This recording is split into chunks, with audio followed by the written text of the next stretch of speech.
What's up, everybody? I am Fine as Wine. Hey, Sheryl, hey, Sheryl, yes. Cheryl, hey, yes. let's skip all the pleasantries. We need all the time to talk about this. I hope you don't mind. I don't mind. You were trending. I want to get from you how you felt about everything that occurred on The Talk. The whole position that you had with Piers Morgan.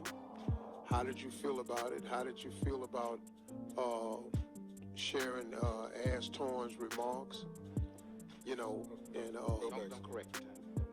and everything. I said what I know what I'm saying. Yeah, I know you did it. I know. And how did you feel about it? And how are you? Just as my little sister, how are you?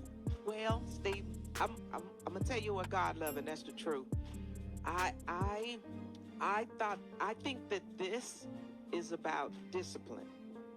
It's about restraint and being a better me. You know, because you wake up every day, you know, and everybody, especially people of color, go through this all the time. There's just no cameras pointing at you. Nobody get to see it. Nobody know it. And today was my day, and I accept the blessing of the lesson. I accept that because I thought, you know, with Piers, you know, because Piers Morgan had been on the show before, been on the talk before. And I think one of the last times he was on, I think it was via Skype or via Zoom, and he said something about Meghan Markle, and I believe he said something about it's not about race, and I said yes it is. Yes it is. It's about her being black, and that's why you're treating her like that. I love you, but that you wrong for that right there. And that was what I said. So in thinking that, you know, because I watched the whole thing. I watched the whole interview, Tommy and them. I watched it all. And I could see their pain and what they're feeling. And, you know, we live a very, very good life. So the first thing I'm thinking that I'm about to have a conversation on the show that I've been on since season 2. This is season 11. Been there since 10 years. I never thought in my mind what was going to happen, that this was going to go left like this. I thought we were just going to have a conversation, but I thank God.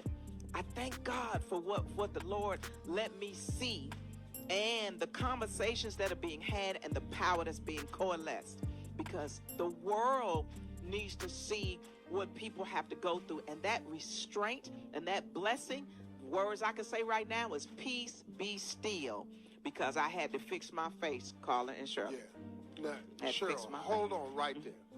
We're going to come back. We're talking to Sheryl Underwood today. If she were not black, we not even having this damn conversation about the baby, the royal family, or nothing else. Amen. If she was just a white girl, we ain't even having this conversation. Ain't nobody got to give Oprah no interview. Right. This is true. But see, and then, let me just say this here. Y'all came on today, the day after the whole thing, and ain't nobody bring up the subject. You want to know why I think? This is just me talking. Ain't nobody, Cheryl ain't saying this. This is Steve Harvey talking.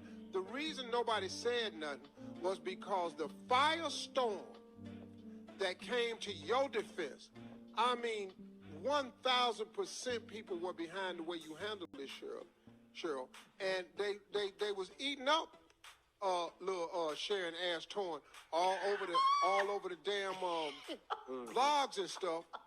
So now they want to come in and squash it. Oh, see, we won't start nothing right now.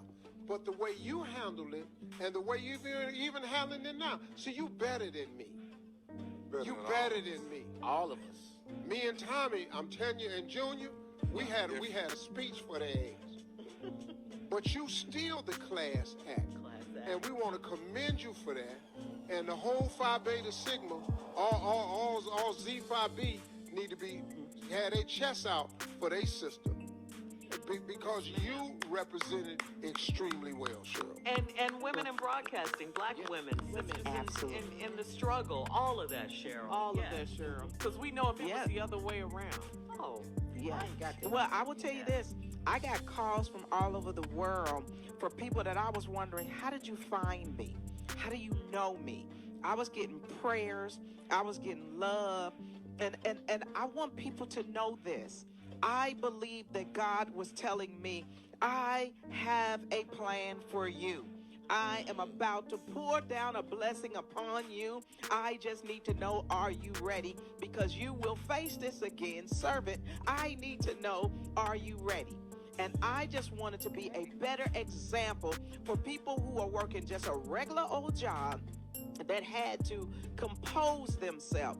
And we are the only race of people that carry the race with us wherever we go.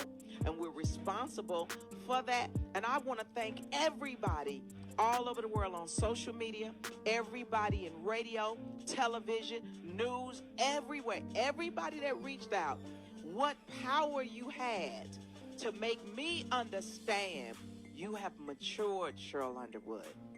You have matured. Because I could have messed it up, couldn't I? I could have messed it up. Oh, yeah. The way you handled it was perfect. Now, listen to me. All jokes aside, I've always liked Sharon Osbourne and Ozzy. I've met them personally a couple of times overseas.